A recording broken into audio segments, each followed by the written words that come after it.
You're very, very welcome. It is time for breakfast. Now, like I always say, you could be anywhere in the world, but you're choosing to spend your morning here with us on the TVC Breakfast Show. We're very grateful and you're very welcome. My name is Olamide Odekunle. And good morning, Nigeria. What a fantastic Tuesday morning. We're here to make sure that you start your morning on a very, very right note. There is a lot to talk about on the show this morning. I am Ria Abdul. Welcome to our show. Good morning, Nigeria. It's breakfast time. Get set for insightful, impactful analysis on beyond and behind the news that will shape national conversation. My name is Biodu Showmi. Beyond and behind the news. I love that, Mr. Showmi. Good morning once again to you. Good morning. Good morning, Olamide. It's so good to be here again on this Tuesday morning. I'm so hyped up. It's good. There's so much happening. Have you noticed that, Mr. Showmi, me and you are constantly typing on our laptops and our iPad? Mr. Showmi is here. Hey, not here. An ace journalist. What do you expect? Ace journalist. But anyway, good morning once again, Nigeria. Thanks for joining us. It's always a pleasure to have you join us every morning where we get to update you on everything happening in our beloved country, Nigeria. I'll just give you a quick rundown of what we'll be doing this morning. Olamide is going to bring us a newspaper review. We get to talk about everything that has made headlines on the newspaper. We are going to talk about something really important as well. We're talking about grassroots prosperity. We know that a lot of Nigerians work a lot, but oftentimes you see that they tend to still be poor. We have a guest that will join us and we'll be highlighting that on the show. When we take you all the way to Abuja, we will be talking about a Greek, so do make sure you stay with us for that. We'll come back to Lagos where we'll have conversations on trending now. Olamide will bring us those conversations again. So it's definitely a packed show. Please grab your cup of coffee and let's have a very fantastic one. Now we'll start with the story where Nigeria is stepping up efforts to cut off the financial lifelessness that keeps terrorism alive. Now, across the region in Abuja, senior military officers, security experts, and key government officials have gathered at the National Defense College for a strategic course aimed at countering the financing of terrorism and strengthening regional security. Abigail Zamani reports on this. At a time when security threats are becoming more complex, the National Defense College is conveying top decision makers from the military, intelligence community, financial institutions, and government agencies. The focus is on a less visible but critical front in the fight against terrorism, how extremist groups fund their operations. The strategic level countering the financing of terrorism and regional security cause is designed to deepen understanding of how terror networks rise, move, and use funds, and how those channels can be disrupted. The 5-day program is aimed to strengthen collaborations among institutions responsible for tracking and cutting off these financial flows. Terrorist groups embed both formal and informal communities and other criminal activities to sustain their operations. Thus, countering the financing of terrorism is not just a financial or legal obligation, but also a vital component of our broader national and regional security strategy. The Islamic State and Al-Qaeda affiliated group in the sub-region, including Boko Haram, ISWAP, and Jamaatul Nasrul al-Islam wal-Muslimin, have evolved into financially sophisticated cross-border networks. Participants are expected to engage in high-level discussions on leadership, decision-making and enforcement mechanisms, while aligning Nigeria's efforts with international best practices in counter-terrorism financing.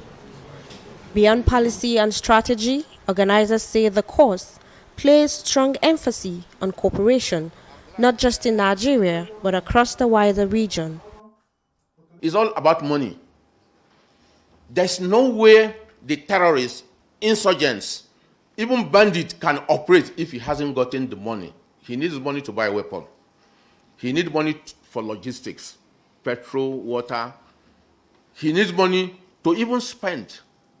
If it is kidnappers, they kidnap you, they need to feed you. Even if it is minimal, even if it is water they are going, it's logistics. Now, but when you come to Africa particularly, we know that terrorists, insurgents, they need a lot of logistics. And this logistics are not planned, and the kernel point, the compact core of this logistics is finance. As terrorist groups continue to adapt, authorities insist that responses must also evolve, moving beyond battlefield to the financial networks that make violence possible. With this course, the National Defense College hopes to strengthen both national and regional capacity to confront terrorism at its roots. Abigail Zamani, TVC News, Abuja. All right, thank you very much, Abigail. Now, this is the conversation we're going to be having this morning. Oftentimes, we've spoken about terrorism a whole lot on this table as well. We know how it affects, people, like they lose their family members. We see bandits. Just yesterday, we saw a video on Trending Now where they kidnapped, a certain person. And I said it that it has to do with the big weight. Sometimes, Mr. Biodun, we are focusing on the people that do the job, but we forget that these people have sponsors. We've also spoken on the fact that negotiating with terrorists, which I've stood against, I said it's not something I support. If we continue financing these terrorists and, these bandits, we make them feel like they're powerful. We make them feel like, we are their mercy. So, Mr. Biodun, what's your take on this? We have leaders coming together to say that when it comes to financing of these criminals, I think it's high time that we need to stop. Yeah, honestly speaking, I think this is long overdue. We should have done this years and years ago, but at least the government is now beginning to focus on it, which is good. It's a good development for us. The reason is this. We all knew that terrorism used to be financed through bank robberies. Yeah. Have you noticed the decline in bank robberies in the country? And then the growth of other streams of income, such as kidnapping, banditry, individual financing, politically exposed people, financing terrorism. And this is becoming evident with the Malamis case. Now, the question is this. What about the platforms? Which is one of the things I would expect, these experts, to consider. The platform for delivery. How do people get the funds? Either you are paying ransom or they're able to move money from one place to the other. In the first instance, we introduced BVN with a view to be able to track every account. Absolutely. But it seems that is not working effectively as it should. Maybe in combination with NIN, maybe that will do the job eventually, because there are platforms that, for instance, Bureau de Change, for instance, cryptocurrency. What do we do about this? Because these are means of moving large sums of money. I do not believe that they are necessarily moving the cash from one point to the other. So I think it's high time we look into this issue, and this is commendable. Well, I agree that it's high time as well. But Olamide, what I always say is that if I'm doing something and you are giving me money, I see that business is lucrative. Trust me, I'll keep doing it. And that's why I have stood on the fact that we should not negotiate with bandits. We should not pay ransom. It may sound that, oh, Ria, you're being unemotional about this. When it comes to a state that your person has been taken, then you start thinking otherwise. But I feel like the more we have continued to do that, it has not helped us. Because the more we do that, we still see the rise of kidnapping and banditry. So people now see that this is a lucrative business. Absolutely.